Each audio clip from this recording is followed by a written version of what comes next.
Hi everybody, I'm Tiffany. I am one of the 52 Hike Challenge leaders for Pennsylvania, and I suffer from chronic migraines. Migraines, if you know anything about them, aren't just headaches. They're a debilitating disease that makes it really, really difficult for people who have these issues to function in a daily life. Mine are chronic, which means that I have more days a month that I have difficulty functioning than I have good days.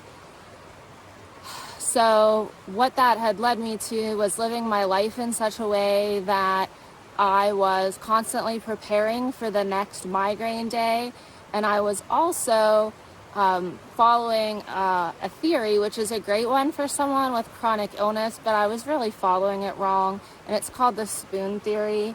And basically, it's a way of living to remind yourself that, a typical person can use up all of their spoons or their good energy for a day, and they can even use a little bit more, and they'll be able to catch up with a long nap or a restful weekend. But someone with chronic illness can never get those back. And so if you overdo it, all you're doing is making yourself sicker. And so you're supposed to remind yourself on a daily basis that once you use all your spoons, or once you do all the things that you can possibly do, you're done and you need to stop and rest. And so I was using that theory as a way to remind myself to take care of my work and my family and their obligations, and then I was spending my weekends doing absolutely nothing but laying on the couch. And, doing that all the time leads you to a really, really bad place. I found myself super depressed and unhappy and just kind of going through the motions. And it led me to realizing that this isn't the right way to live, and that I needed to find something that was for me. And if I needed to take time away from giving to other people, giving to work, giving to family activities, giving to whatever it was, so that I could feel full and whole, that was just as important. The problem was that I was in such a place that I was having trouble even figuring out what that thing was going to be. And I would think about the gym, or, joining some kind of craft group, or a million other things, but nothing felt like the right fit for me. And then before you know it, I just decided there was nothing. I was in such a dark place that I believed there was nothing that was ever going to work for me. And so months go by like that, and then one day my sister posts on her Facebook page that she was going to do the 52 Hike Challenge. And for whatever reason, that idea just jumped at me. It was like finally, after months, a spark was lit. And so I looked into it, and knowing full well that without somebody to help me get through it, I wasn't actually going to do it, I contacted a friend, and she jumped at the idea. And so together we came up with lists of places to hike and new places to see. And we had a huge list of trails that we were going to explore and things we had never done before. In younger days, I had hiked. It was something I had always been outdoors. And so suddenly it was fun to think I'm going to go do all of this stuff. And so with a friend, pushing me, with some other friends and family jumping in and helping me, by the end of that first year, I hiked 52 different trails. I also completed the adventure series. I checked every single one of the things on the adventure series off my list. And my family, my husband and my daughter and I, flew to California and drove down the coast. I went from being a person that was afraid to get off the couch on the weekend because I was afraid of how it was going to affect the rest of my life and everybody else, to deciding that my happiness was just as important, and fulfilling goals and dreams for myself was important.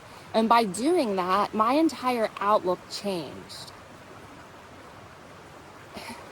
how to put that into words, I can't even begin to explain. And suddenly, if I had to call off a day of work so that I could feel joy and happiness on the weekends, that's okay. I don't feel guilt about that anymore. I can use Monday and take a sick day and use that day like I'm supposed to recover from my chronic illness. That's okay, because I need to have that joy and that happiness in my life.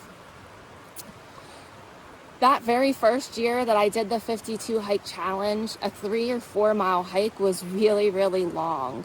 I'm proud to say that last year, I section hiked with that same friend, the Laurel Highlands hiking trail here in Western Pennsylvania. That's a 70-mile trail, and we did it in 9 sections. I've hiked up to 17 miles at a time. I've done elevations that I would have never thought possible. Now, for me, a 3 or 4 mile hike that I thought in the beginning was difficult, that's a quick jump in the car and go for an hour hike. It's amazing how just putting a little effort into myself has changed my life. I've met people through this group that I go out and hike with now on a regular basis. I set bigger and bigger goals. This past year, I led my first group hike. I would have never ever thought that I was the kind of person that would do that thing.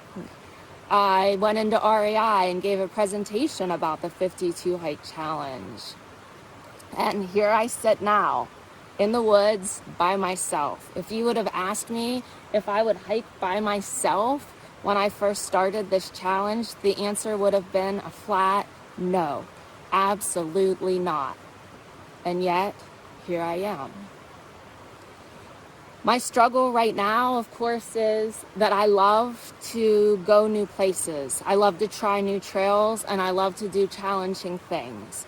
And of course, with the stay-at-home orders, we're not allowed to do that. We need to stay local, and we're supposed to be doing easy trails. And so I'm trying to make the best of that. And I won't lie, it hasn't been easy for me, especially because now I'm working from home. I feel caged, I feel trapped. And yet, today, while I was hiking around on some trails that I know very, very well, I realized something.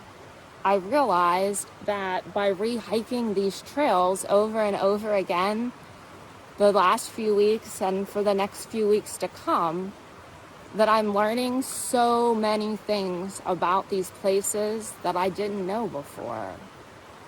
And so I took a minute here and I sat down and I looked at this beautiful spot and realized maybe this summer I'll come and sit here with a book.